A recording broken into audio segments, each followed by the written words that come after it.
And welcome in, everybody, to another episode of the HighLowSports podcast. We appreciate y'all for joining us here on this Wednesday evening, or if it's one of your favorite places to check out podcasts later on in the week. It is DJ, joined as always by my co-host Kelcey.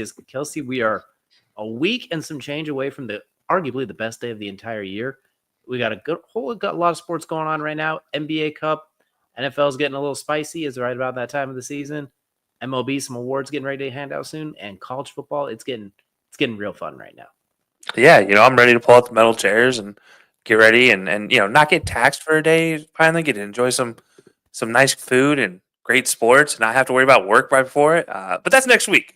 A little bit looking ahead. So we still got this week to get through. But no, there are a lot of entertaining things, and man, there's some people that'll be finding some metal chairs because they just got fired from their nice, comfy seat that we got to talk about too. Yeah, unfortunately, that's pretty much going to lead us right into the first thing we're going to talk about, which will take us into the tip-off, brought to you by our good friends over at SeatGeek. Use code BELLUPSPORTS for $20 off your first set of tickets, or for whether it's a sporting event, concert, or anything that needs tickets, use code BELLUPSPORTS for $20 off your first purchase. And you mentioned it, unfortunately, in the NFL, the axe continues to get grinded a bit. Is Joe Douglas is now out as the GM for the New York Jets the week or a couple of weeks after the trade deadline. So I guess they were worried about some kind of damage he could do at this point with no trade deadline.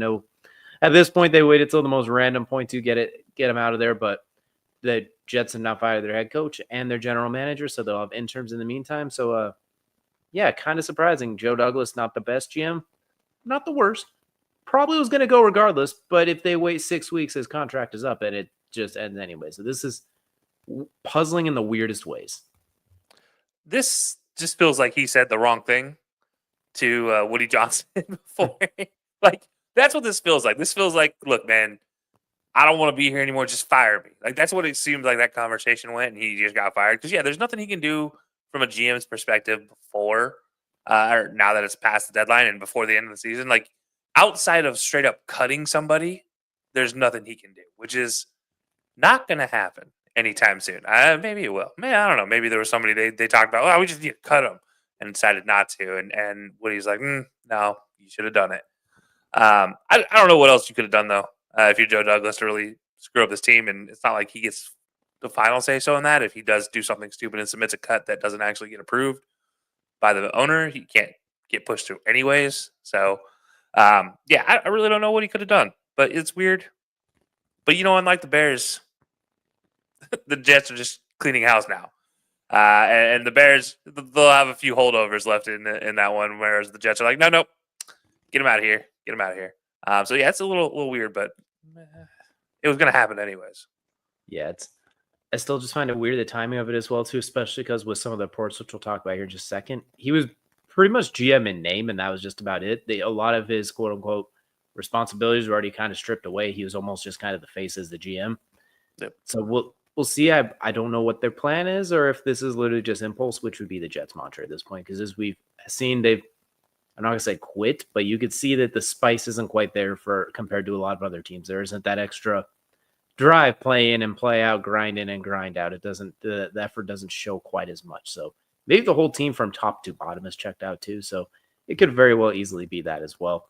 Joe Douglas, obviously, we all remember that 2002 NBA draft, or NFL draft, Sauce Gardner, Garrett Wilson, Jermaine Johnson, Michael Carter. Like, he's known to have some good picks.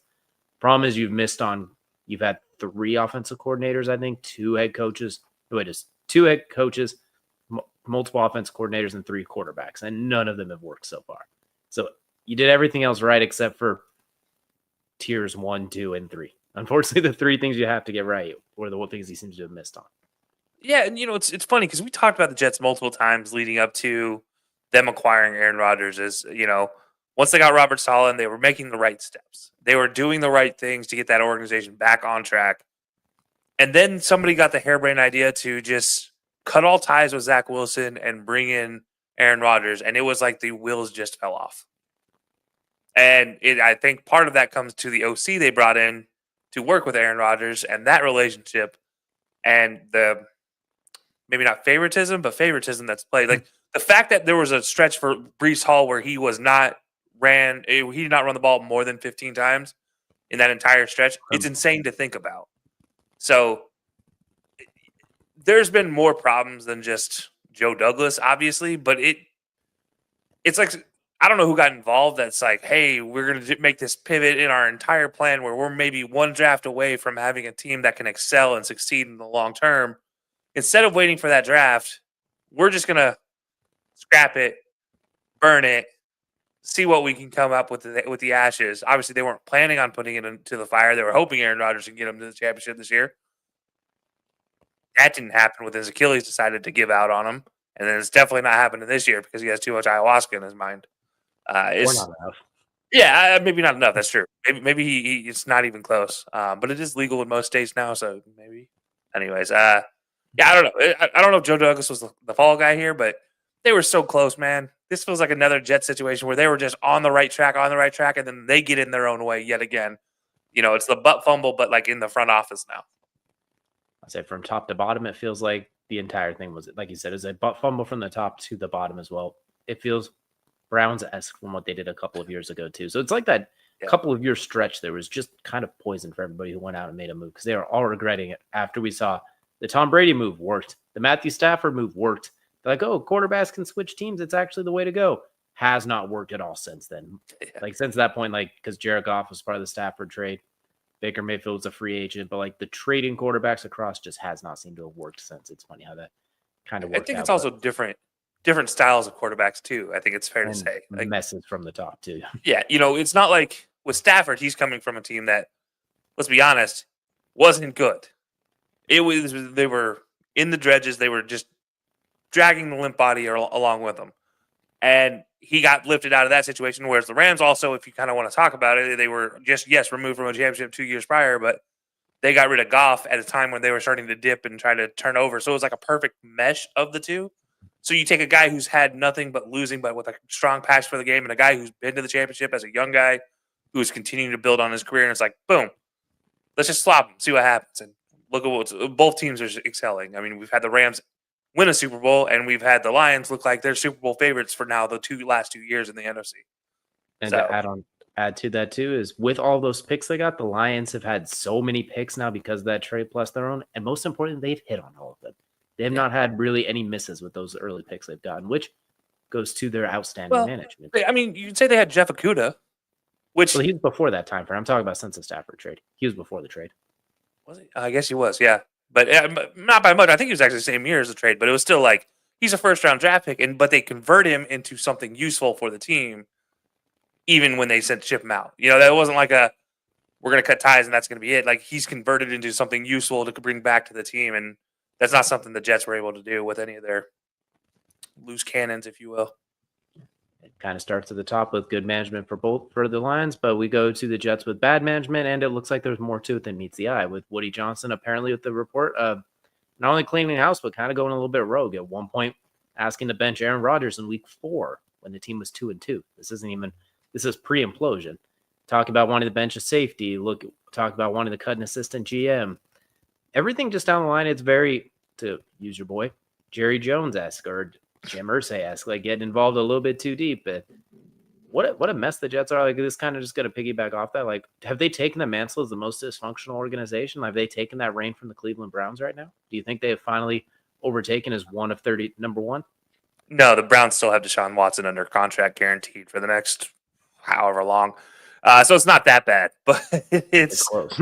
It's far closer than I think Jets fans want to willingly admit. And I think anybody wants to willingly admit. It doesn't feel, again, they were not far away. They were 2 years removed from, not even 2 years, a year and a half away from being that close to putting it all together. Like they'd have all the pieces and they'd all be healthy. And you just needed a quarterback to fit it together.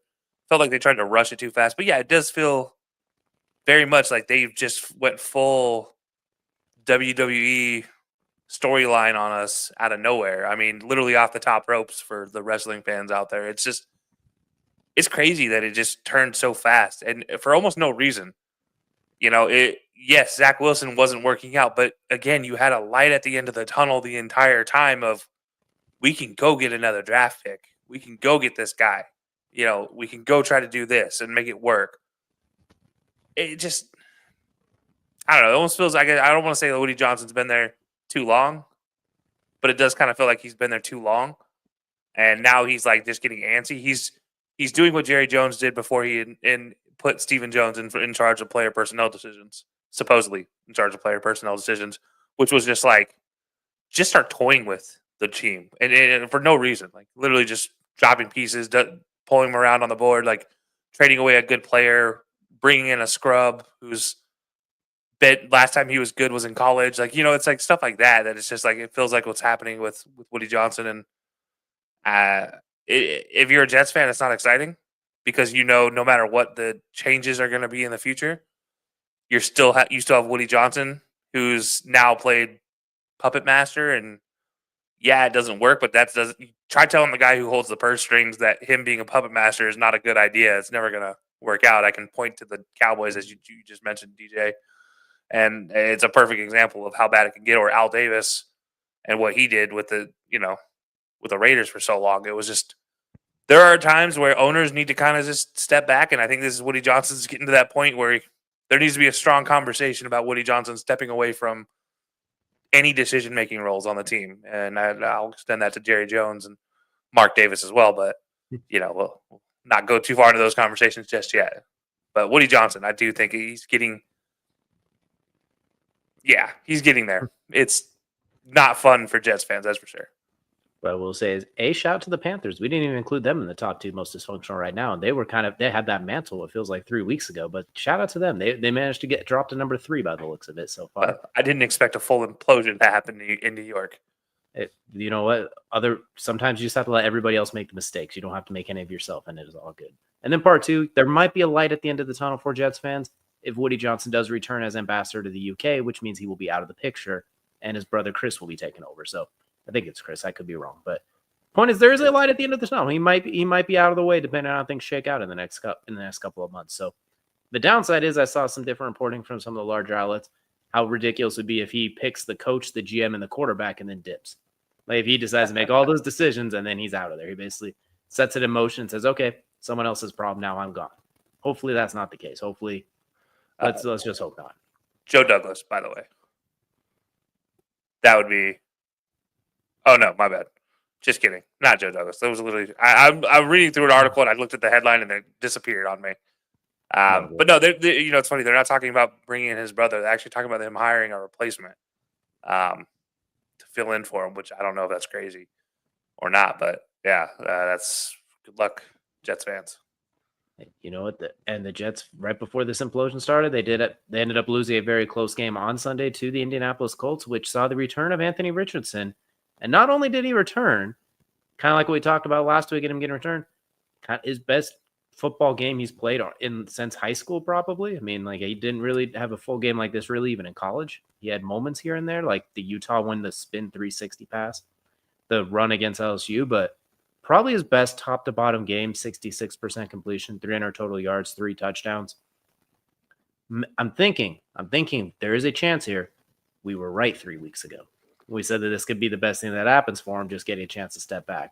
It is one game, and it is the clearly imploding Jets. They do have the buzzsaw of the Lions to deal with this week, so we won't get too far out ahead there. But looks like if this is one of those situations like we saw with Bryce Young a little bit where that was beneficial, it gave them the chance to sit and learn a little bit.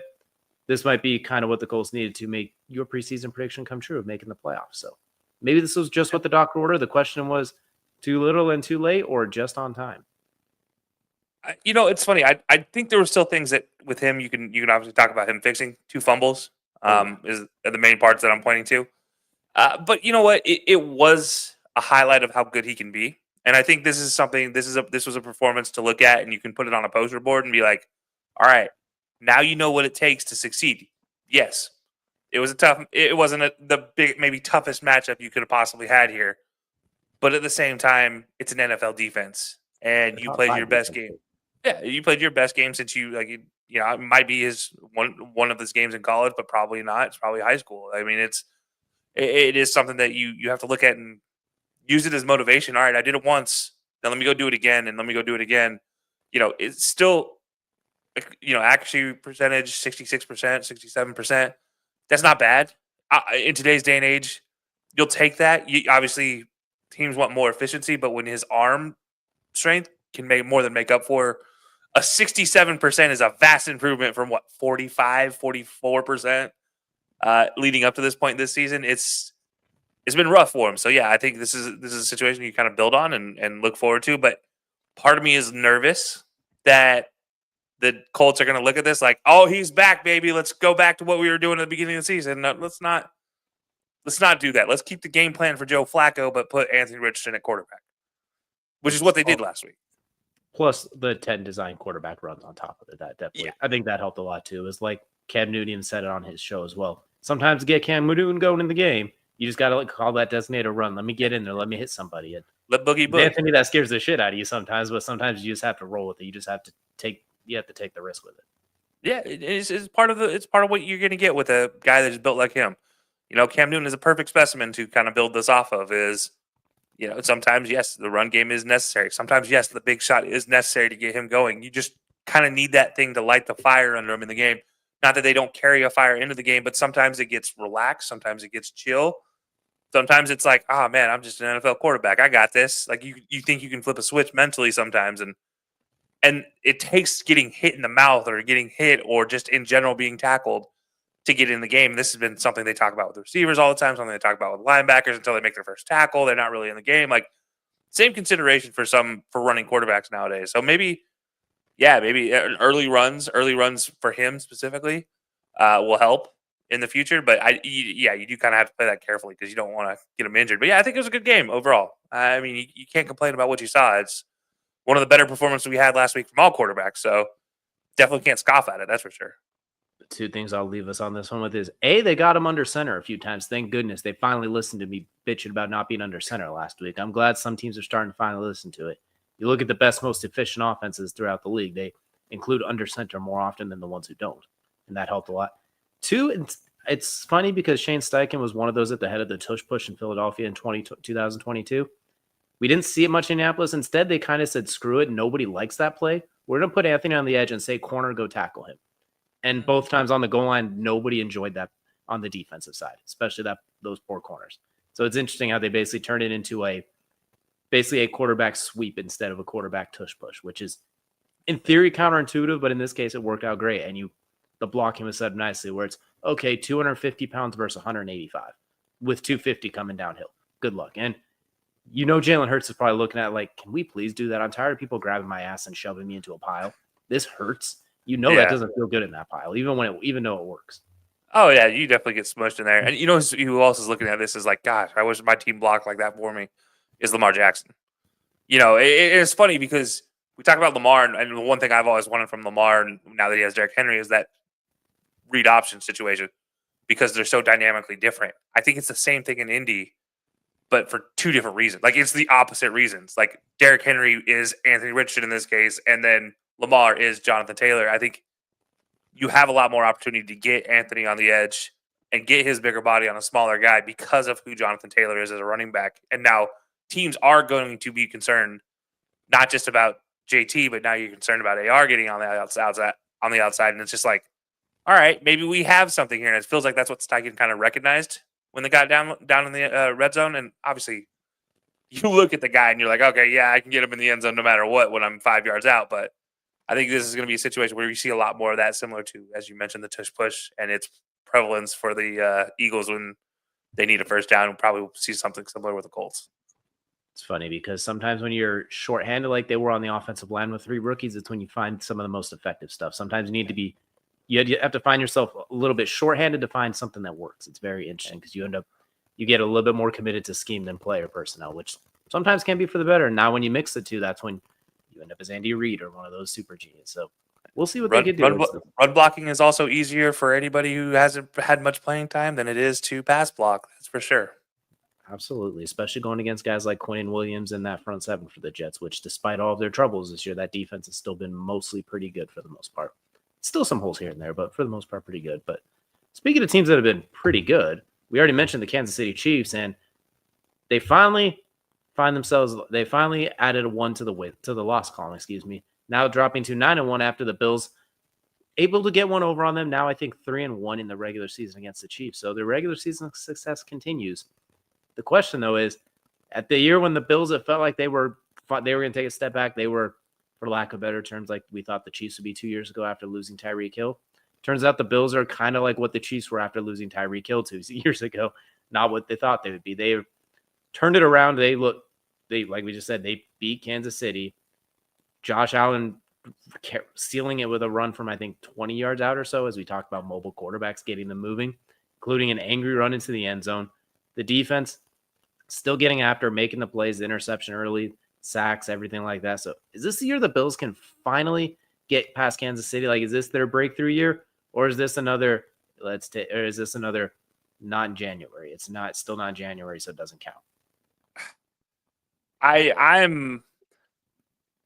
I've always been of the mindset where it's hard to beat somebody twice or in division 3 times. Out of division twice, though, is so difficult. I mean, the problem is it feels like they unloaded the cannon on Kansas City to get this win in the regular season, which you do. I mean, if you're fighting for the first overall seed, then yeah, you have to. Obviously, the big question mark there being Amari Cooper, and he's not really fully integrated, but he did show up for 2 big catches in the game. Versus on the other side, you have seen their entire team. You just haven't seen them healthy yet for the Chiefs. Like, there was no Isaiah Pacheco in this conversation. And that, I think, is a different aspect for Kansas City's offense specifically that could make a difference. And I think defensively, they've had some major injuries this year, Kansas City has. And while not fully healthy, they have been probably closest to healthy they've been recently. Although Drew Tranquill might need to check his hand after that Josh Allen touchdown run for that right hook he threw. Because that just hit straight face mask. I don't know if that felt pretty good, but I don't think it did. But yeah, no, exactly. Definitely the worst punch we probably saw thrown this past weekend. That's for sure. But I think the Bills are. I want to say, as a fan of Josh Allen, I want to say yes, but as a realist who knows how crazy Andy Reid and Patty Mahomes and Travis Kelcey can be in the playoffs. That's tough to be like, yeah, absolutely. Especially when in your playoff record, I believe you're 0-3, 0-4 against the Chiefs. That sucks when you have a winning record in the regular season and you can't get past them in the playoffs. And I think that the regular season gives you a little bit of edge, but when you go into the playoffs and you haven't beat this team 4 times, like, you're just immediately like, God, not again. And especially the way that they've lost in the playoffs to Kansas City, I think is a bigger mental piece to this. So I want to say yes. My heart says, please, yes, let this be the year we don't see Kansas City, because I don't really want a three-peat. But at the same time, there's a big major hurdle they got to get over, and I think they can do it with the addition of Amari. I think he adds a lot to this team, just from a professional standpoint, from a veteran standpoint, and a calming standpoint. When have we seen Amari speak out in his entire career? It's never been like public. It's always been, well, rumor is Amari Cooper called Dak this, or rumor is he said this about Carr, or, that's like the rumors there. It's never been the confirmation. And he's going to be the kind of, I think, deciding factor if they are going to get past Kansas City in the playoffs. So I think I want to say yes, but I'm not going to say yes right now. It's going to be tough. And I think Kansas City, as of right now, can pull it off, but depends on how Amari integrates going through the rest of the season. Absolutely. And on top of that, Keon Coleman wasn't in there, so we'll have to see when he comes back how much of a difference he makes. But the one thing I think to take away from this one is if they can do to Travis Kelce in the playoffs what they did in this game, hold him to like 2 catches for 7 yards or something like that, almost guaranteed you don't do that. Like in the playoffs, especially when Travis is fully locked and loaded, the point being, if you can mitigate him like you were able to do this game and force the ball to have to go down the field to Xavier Worthy, which you don't love that, but it's a much harder to complete than it is to Travis Kelce for 7 yards 19 times in a row, or trying to force the ball to D-Hop at this point in his career, who isn't wide open anymore, so there's a chance to defend it a little bit better, forcing Juju Smith-Schuster to beat you, et cetera, so on and so forth. That'll be something to take away from it if they can integrate that again. But there's also going to be that angry man Isaiah Pacheco in the backfield if they do meet again in the playoffs. So it's the same thing. Like, this is great for your chances to get the 1 seed, and because winning is good, and you can lock up that division sooner. However, it's once again with Kansas City, they have not lost since 2021 playoffs. Joe Burrow beating them was the last time that lost in the playoffs. Wild. That last time they beat them in the playoffs, Cooper Kupp was a Triple Crown winner, and Carson Wentz was the quarterback of the Colts. And your Cowboys were a juggernaut with Dak Prescott throwing for 5,000 yards.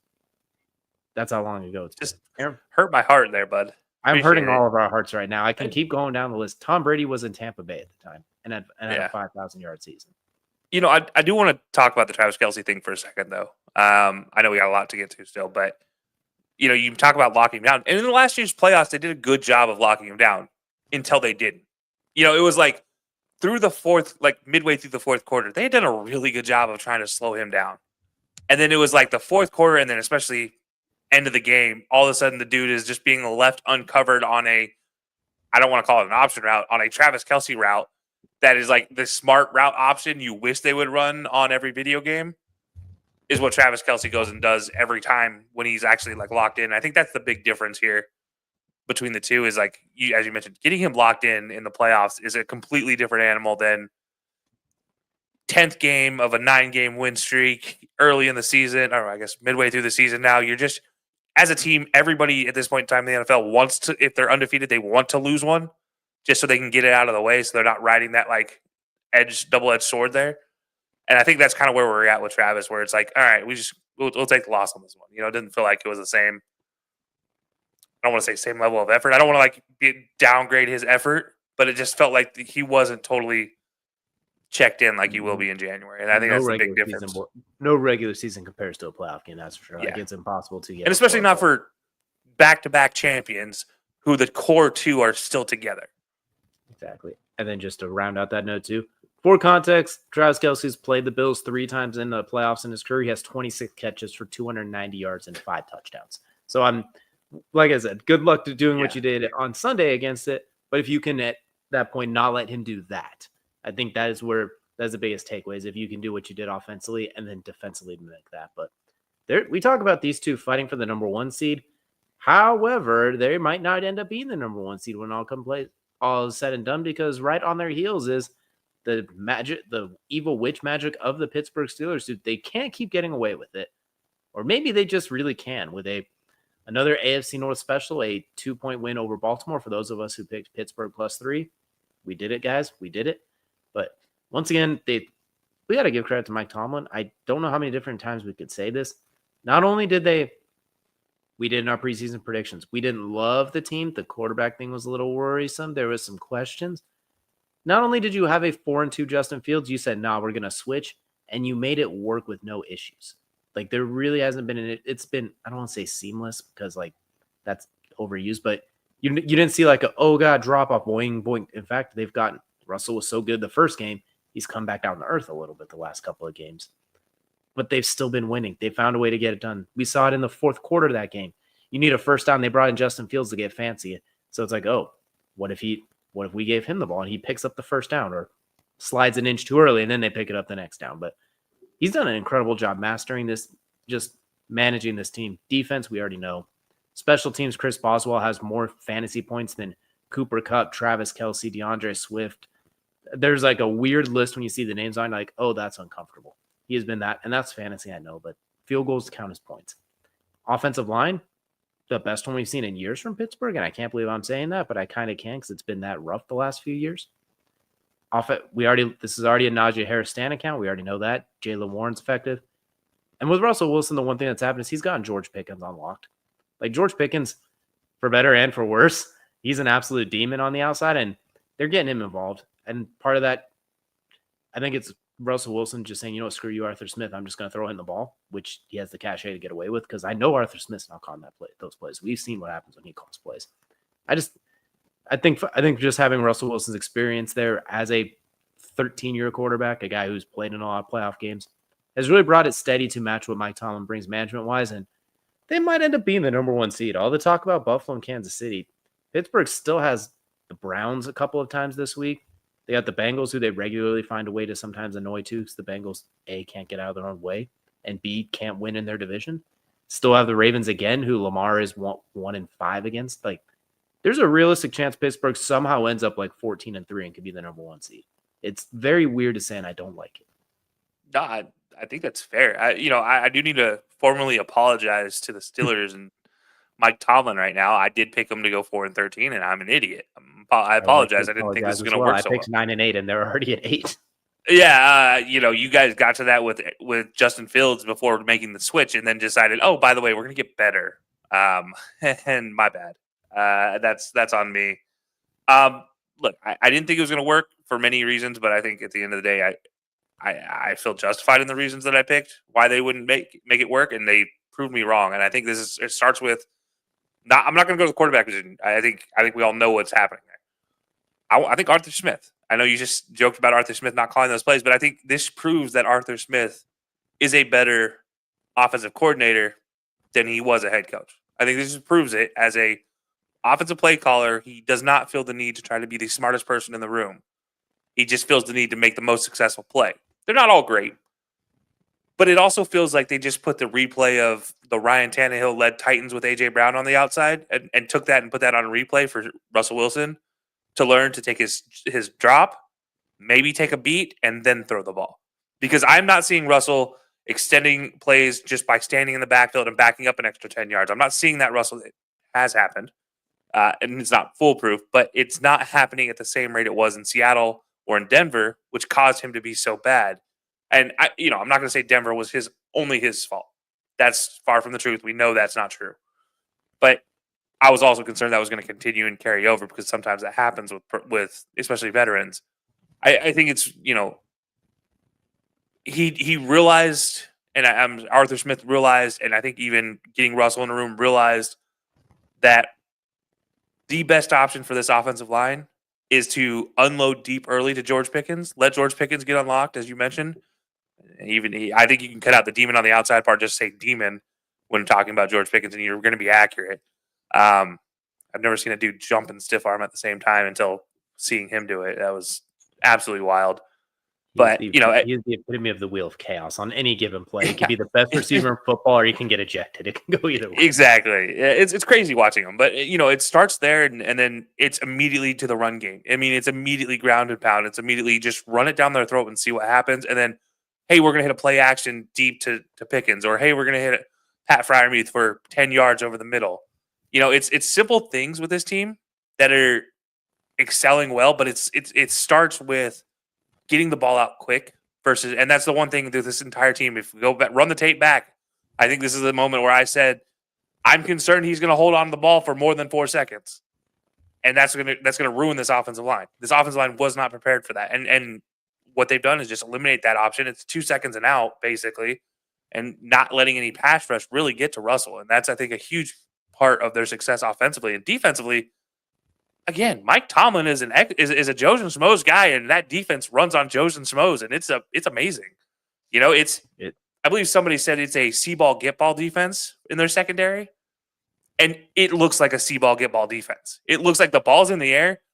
Let's just go tackle the guy. Forget your assignments. If you see the ball in the air, just go to the ball because they can't move without the ball. It's very effective, minimalist or defensive stylings. Obviously, there's a lot of shells, a lot of two deep rotations and stuff that happen, but it's just in its general scope. It's another Steelers defense that you look at and it's like, this is crazy. How can you continue to be this good? I do have a concern about maybe Porter being injured long term, if that's a thing. I don't think it is, but you do concern about that. But they do bring in Eric Rowe as a safety, kind of backing up and filling in, who's had success in his career, has a Super Bowl title, was as a bench player for the Patriots, but he does have a Super Bowl title. I mean, this Steelers team is good, top to bottom, and you mentioned Joey Sly, who just continues to be effective. Chris Boswell. Sorry, Chris Boswell. I don't know why I said Joey Sly. Kicker. I was like, I have Chris Boswell, and he scored 18 points for me last week. It's about the third time. Yeah, 24. Third time over 15 this season at being the leading scorer. I loved it. But yeah, I don't know why I said Joey Sly. Joey Sly is on my mind. I don't know. But yeah, it's impressive. Last thing I'll mention with Arthur Smith, though, is he's done a much better job with Russell Wilson in the fold because even in the beginning of the season with Justin Fields, he was up to his old tomfoolery. So he should not be allowed any quarterback under 29 years old. I don't know what it is, but he has Ryan Tannehill and Russell Wilson. It works. Desmond Ridder and Justin Fields. He's any quarterback that can move. It feels like he's like, I'm going to have way too much fun with this and makes a mistake. And any quarterback that's stationary. 4.6. Anything that runs over 4.6. I think Tannehill was about that 4.7-ish. I think he was a 4. I actually think Tannehill was like a 4.5 or 4.49 or something because he was running receiver but this was when he was like 30. So I'm presuming he slowed down a touch. But either way, he needs to have like he needs to have a limited quarterback so he doesn't try and get too cute. That's the only way I could think of it at this point. But it's like the same offense that he played with in Tennessee. I mean, if you just look at it across the board, it's similar in build. You have a big running back, obviously not to the level that Derrick Henry is. Good receiver, not the level A.J. Brown was. Good tight end, again, not the levels. But, it's small pieces there that just it looks shades of that Titans team that was really good. It's frustrating because we all wanted that in Atlanta with Bijan and Kyle Pitts and Drake London, but he's like, no. It's almost like he looked at it and he's like, it would be too easy for me to do this, so I'm going to make it harder on myself.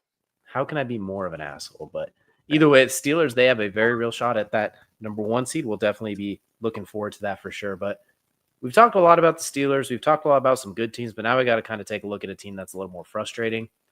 But things might be better on the horizon because thanks to your boy Michael Irvin on the Colin Cowherd show talking about he has it on quote-unquote good authority from good sources. Deion Sanders might be heading to Dallas if Shadeur heads to Dallas, which as of right now, the Cowboys pick number 9.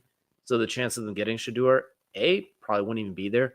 B, you owe Dak $110 million or something like that, so even less likely. But as the Cowboys fan, I put this one here just for you. Would this maybe cure your ails a little bit more? Would this make you hate them even more? I don't know if it cures my L's. I do. So you talked about Dak, obviously, what they owe him.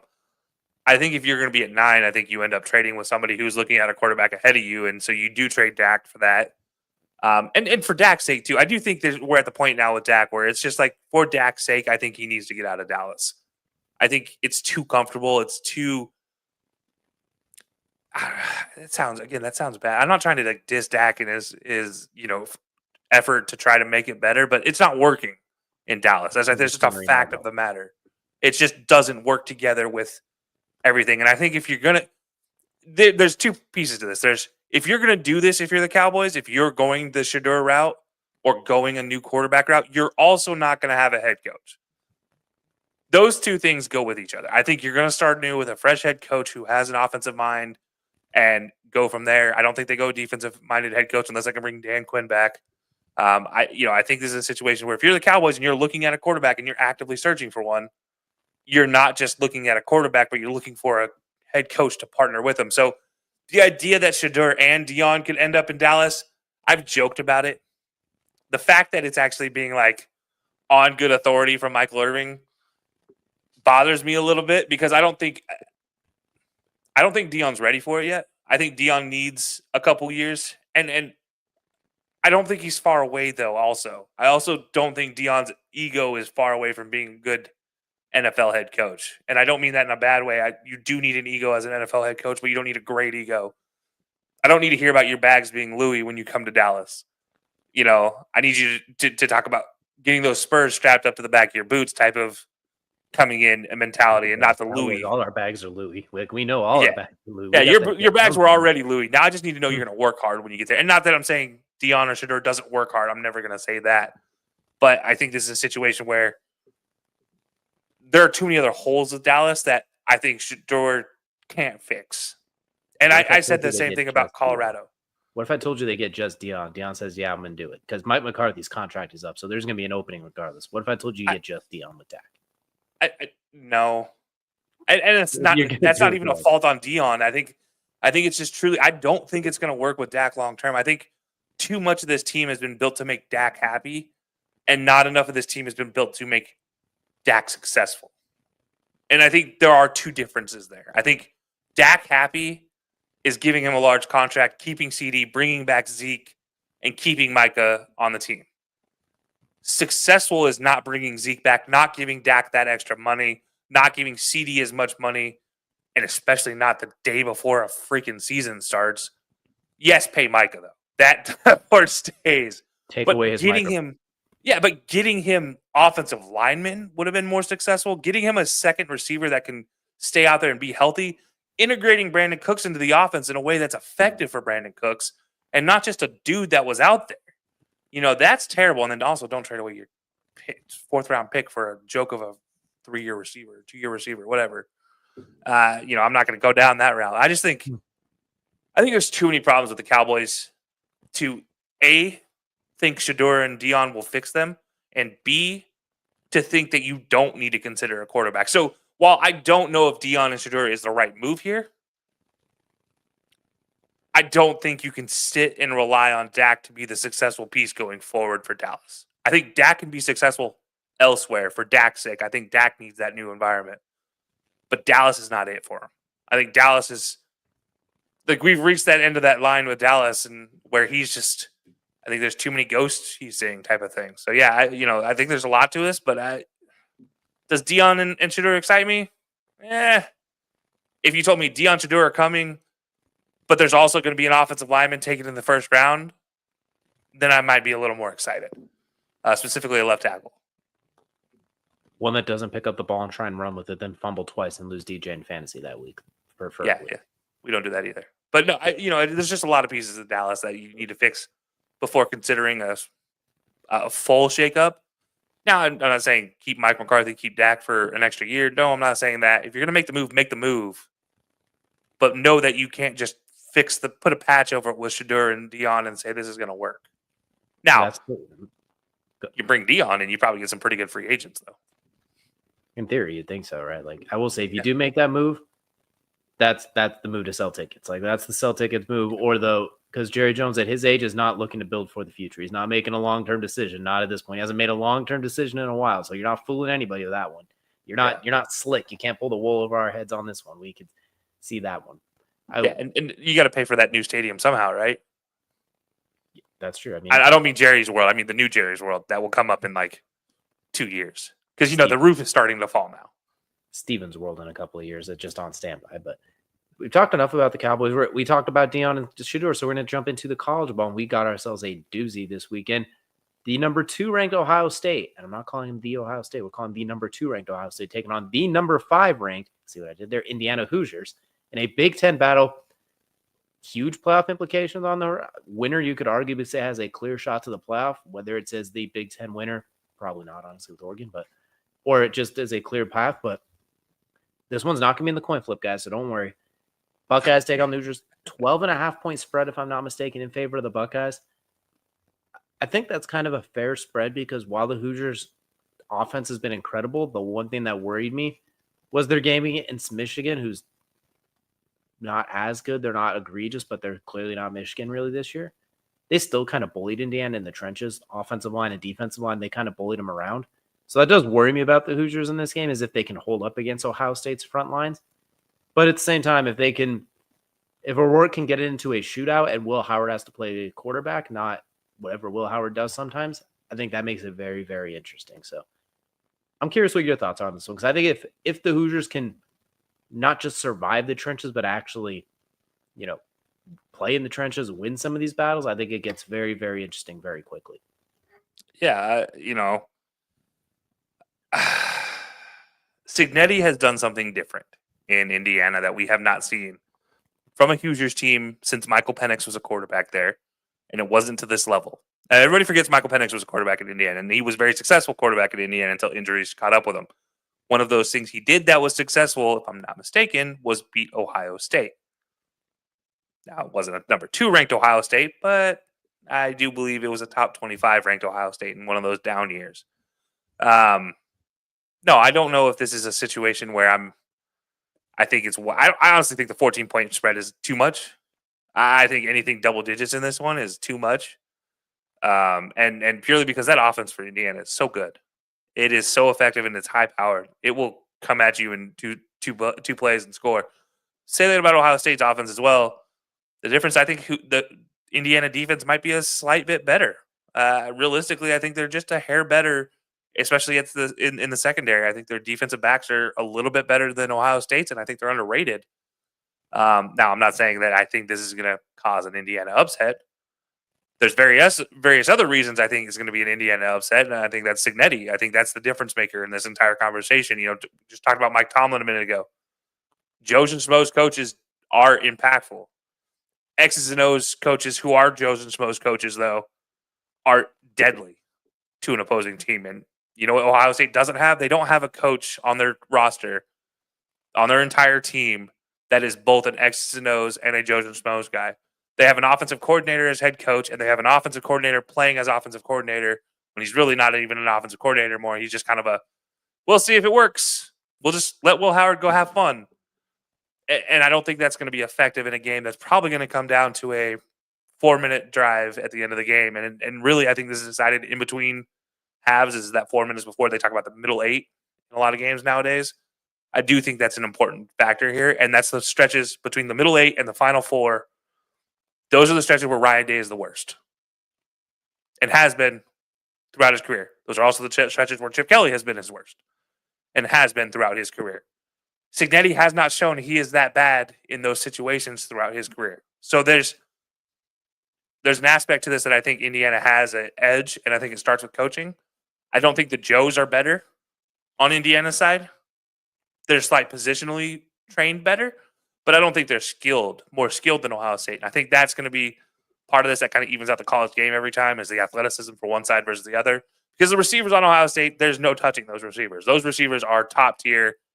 Will Howard out of the pocket, running the ball is a fantastic weapon. Their running backs can be good, but they can be stopped after 3 plays of being slowed down initially. They will not get it going again. Quinshon Jenkins relies on beating you up over 4 quarters. Travion Henderson relies on Judkins to be that guy to go and beat you up for 4 quarters, and then he breaks out for a 40-yard scamper to the end zone. That's how this team works. It's what makes them successful. And I think Indiana can slow them down enough early to make it a close game at the end, and that's where they can pull it out based on coaching. And it's very rare that I go into coaching for college stuff, but I think this is where the difference comes in, is a top 5 matchup between 2 top teams in the nation. I think is going to come down really close. I think the 14-point spread is crazy, but I think this is one that I do think Indiana has an absolute opportunity, and I don't think it's a joke to say they have an opportunity for sure. So you're picking the Hoosiers? Oh no, 100%. Yeah. Okay. I'm wearing, mind you, so everybody sees it, I am wearing a Cleveland shirt, so I am wearing Ohio stuff right now. Well, that's Cavaliers. Does not mean I'm going for Ohio State. Everyone loves the Cavaliers. Everyone we all love Donovan Mitchell, but what I will say is, I think you got the mix up Purdue, because they have not beat Ohio State since 1987. My bad, Purdue. Because I remember that Purdue upset, but it was 1987 the last time IU beat Ohio State. So we got some miles on that one for sure. But it could. I think Penix got hurt in the 4th against Ohio State, and they lost the game. Something like that for sure. I think that's what happened with Indiana. So there is a chance. I'm going to stick with the Buckeyes. I think that spread, like we mentioned, is kind of yikes. Like, I think maybe they're up by 14, but they know Indiana goes and scores a touchdown. Ohio State recovers an onside kick, wins the game, something like that. But we agree with you. We kind of joked about this with the Ohio State Oregon thing when they matched up. Oregon has the better quarterback and the better head coach. Everything else, you can make a case for Ohio State, arguably. Just about down. Problem is, those were the 2 things that made the difference in that game, and it was a 1-point game. I think in this case, Cignetti might be the better coach than Ryan Day. We have a nice rap sheet on Ryan Day underperforming with an NFL roster, but we just don't have as much on Cignetti yet. He's been outstanding in a short amount of time. And then O'Rourke, he's been awesome at quarterback, but once again, short sample size by comparison. I'm going to take the Buckeyes by a slight bit. I think Indiana's awesome. The trenches thing does kind of worry me, because the Buckeyes do still have some dogs on the D-line. And I did not like what Michigan did to them down the stretch in that game. They should have rolled Michigan instead of winning by 5. That should have been 35-10. Michigan's not good this year. Outside of Will Johnson and 1 or 2 players, they should get gone. Michigan's not good, but guess what they're going to do to Ohio State when they end up playing? It's going to be a close game yet again. So the Michigan argument is always a weird one for me, because they suck this year. But Michigan Ohio State doesn't count. That's a rivalry that's different. When you're Indiana, Michigan always has good positions at, or good players at, is always the trenches. Michigan has been the team that will go out there and they will have a 5-star at every position in the trench, offensive and defensive side. And everybody else is going to be like, where's my 5-star offensive tackle? And Michigan's like, don't worry, I got it. But then I got 1 stars behind him. Sorry, guys, this is what we're going to do. Or walk-ons playing quarterback type of weird stuff. So, Indiana, I do think Indiana's offense and defensive line are underrated this year.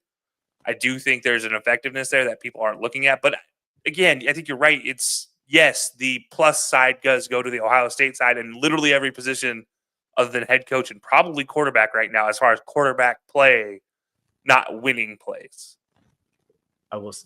We talked about Michigan too, the 5 stars across the defensive line. Next on the list is always Ohio State, who always sends people out there. If this was Oregon, I would say I wouldn't be as worried about it. It's just because it's Ohio State with those trenches. This is also the year where there's a gap, though, for Ohio State that there normally isn't a gap in their defense, which is linebackers. I think you can obviously say there's while there's a good linebacker on that core, he plays more as a rush end than he does as a linebacker.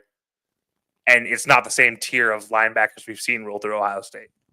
It's a very strong tier they've had going back to James Laurinaitis and well beyond. Yeah. So there's some big shoes to fill. It's going to be quite the matchup I look forward to. I agree. I'm not touching that 13.5-point spread or whatever it is now. If I do, I'm taking the plus because I don't think it's going to be a blowout. And if it is a blowout, I think Indiana's ability to score quickly will cover that. Or somehow Indiana will blow Ohio State out, which I'm not picking that either. Good luck with that. So that's what I'm saying. Plus 13.5. I might touch that one, but otherwise, that's some risky business. But we've talked a lot about gambling. Oh, go ahead. I'll say I think taking Indiana to cover the 13.5-point spread is fine. Anything more than that, any sort of other bets, you're me and you're a degenerate, and you're taking Indiana to win outright. That's the only reason. Well, you are a degenerate, which means that that's as good as time as any to talk about. Kelcey's great gamble for the week is we're going to flip ourselves a coin. And Kelcey, which coin are we flipping this week?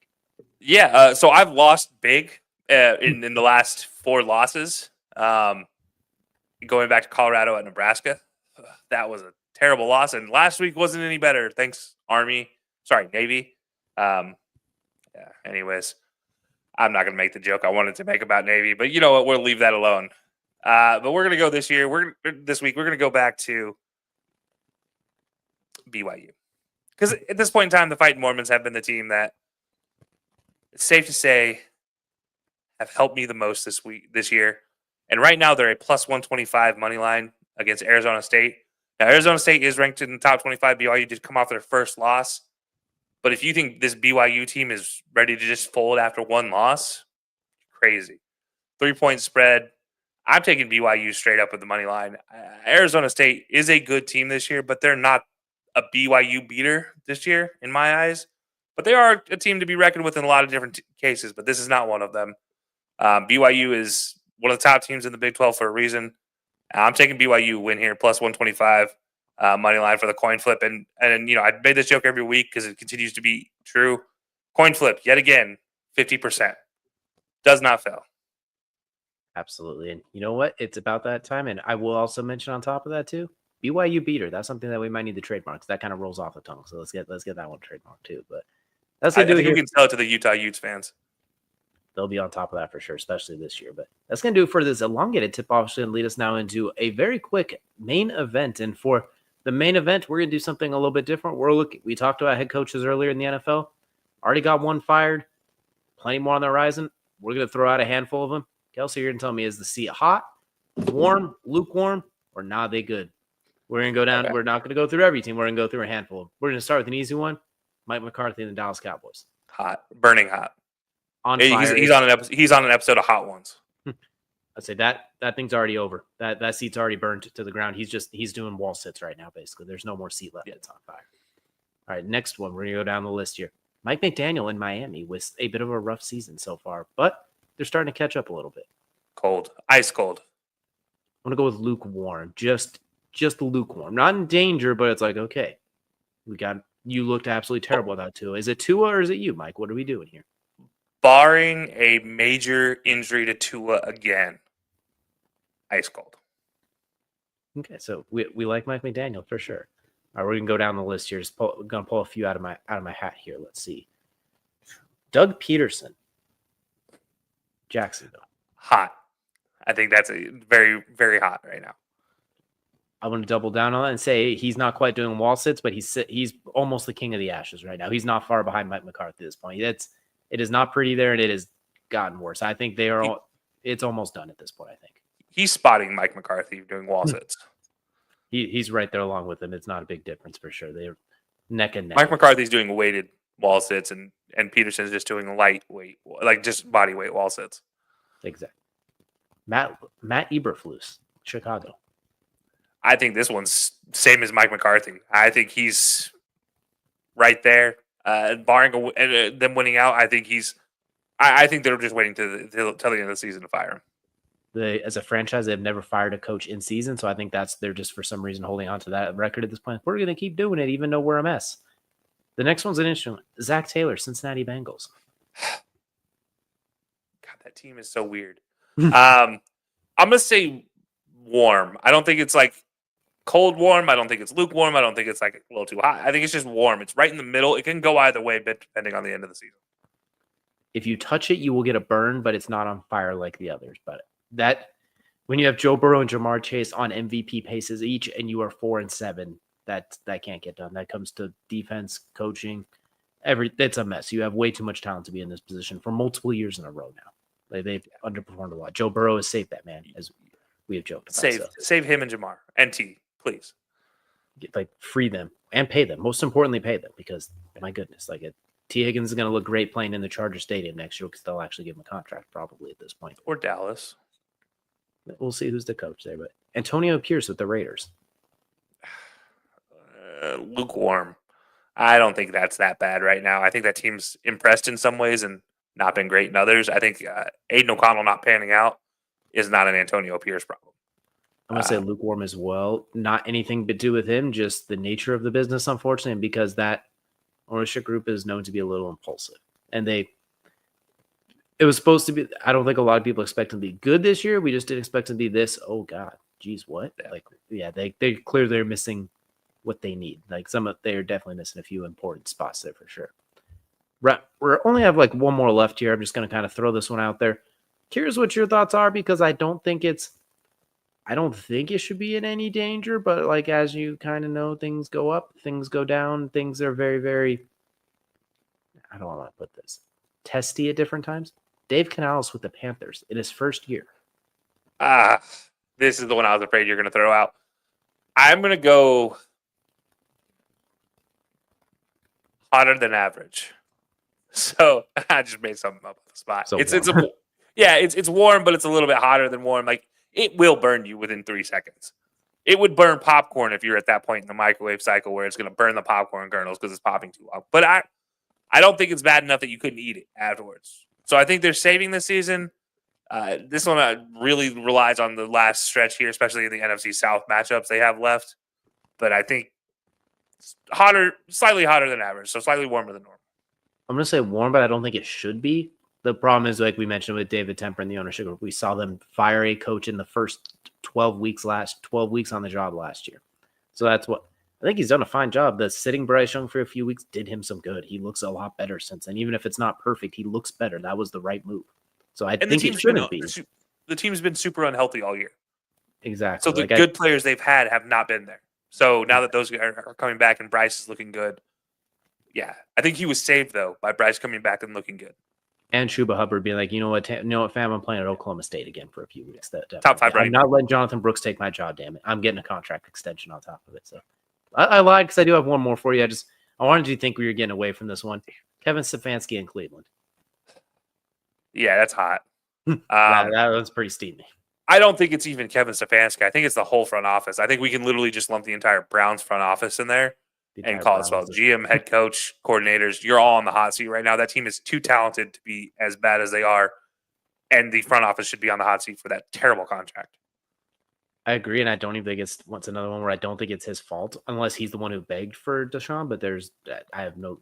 Reports say otherwise, so we won't dive into things that we don't know 100% about for sure, but based on all that we understand, it seems like he was kind of stuck with it. And he's 2-time coach of the year in 4 years. Like, that does say something. Five different quarterbacks last year, and he went to the playoffs as a 5 seed. So that seat is really toasty, but it's not entirely his fault. But unfortunately, worst contract and worst trade in NFL history at this point. Everybody's going to go down with the ship, except for the owner, who probably is the owner's fault, but he's not going to fire himself. Like, the president, the GM, the head coach, like, everyone involved, it's probably toast at this point. Unless...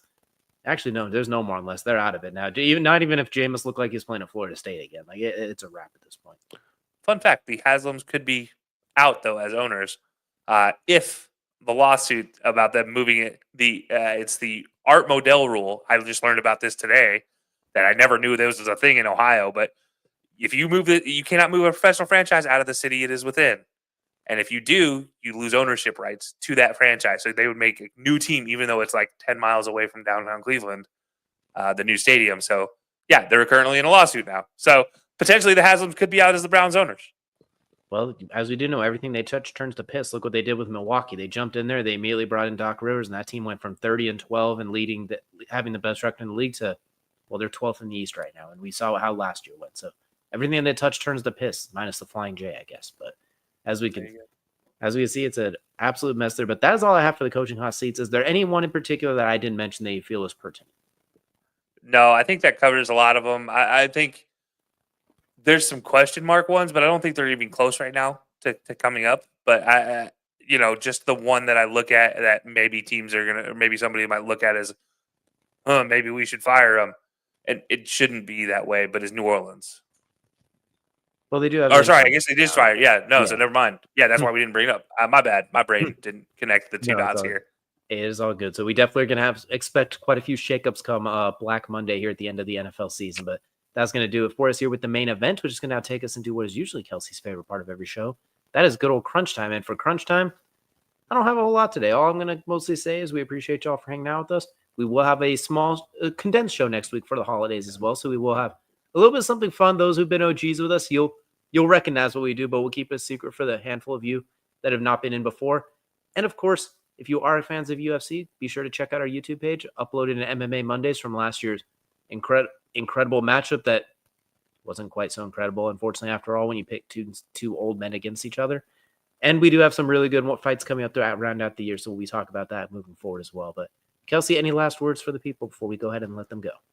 No, guys, I appreciate it as always. It's that time of year, so give thanks to your family, enjoy it, be safe, have fun. A lot of crazy travel, a lot of crazy weather going through right now, so be safe if you guys are going to be out on the roads. That's the important thing. Be sure to pet your dogs as well, too. They deserve it at this time of year. But make sure to give them the good leftover juice from the turkey or ham. Every single time. Otherwise, we're calling PETA. But that's going to do it for us here on the HighLowSports podcast. We appreciate y'all for hanging out with us, and we'll see you all again next week.